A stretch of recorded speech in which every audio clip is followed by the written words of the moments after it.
जलवा ढारे जाइबे सैया बेची नथुनिया के।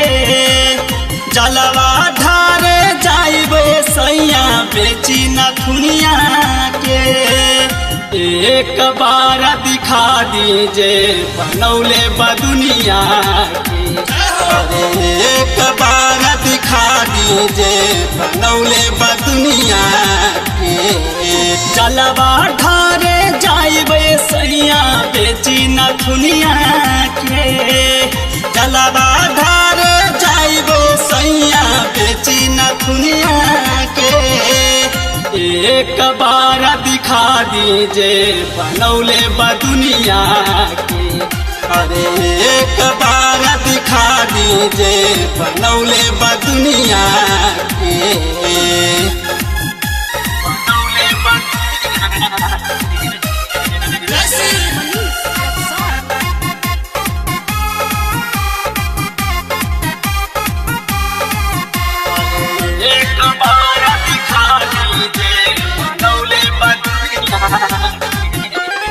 सुन ले बनी हवे दानी राजा जी बात रउआ मानी।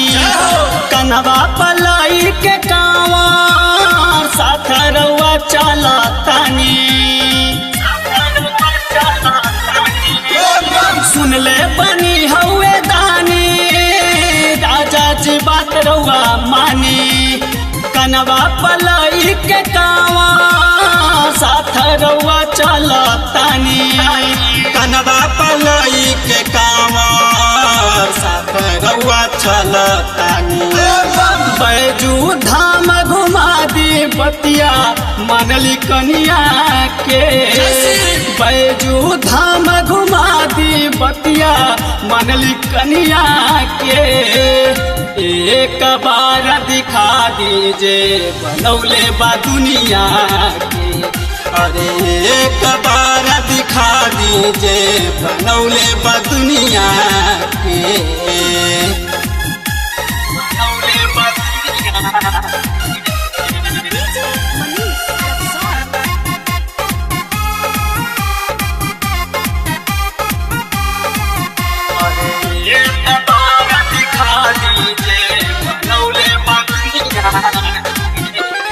गाला में नागा के माला चंदा जटा पर सुहाला।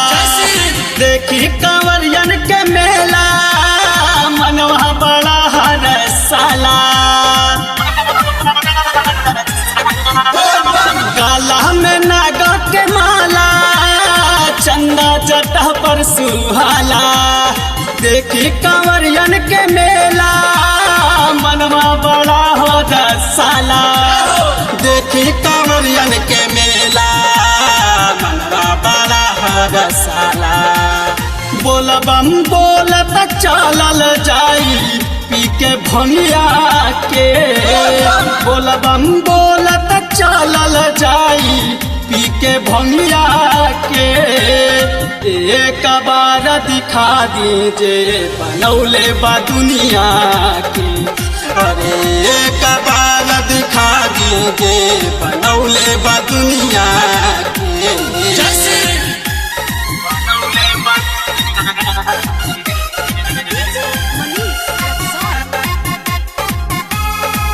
Krishna recording studio Amarpur. एक बार दिखा दीजे बनौले बदुनिया। दीपक पवन बादल जाला जलवा के कपड़ा की नाला। रजनी से पिया हम जाई पौआ में बचा है छाला।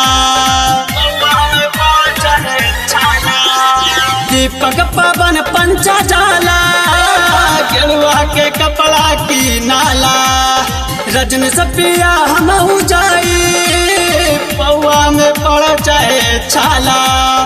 रजनी से पिया महू जाई पौआ में पड़ो चाहे छाला।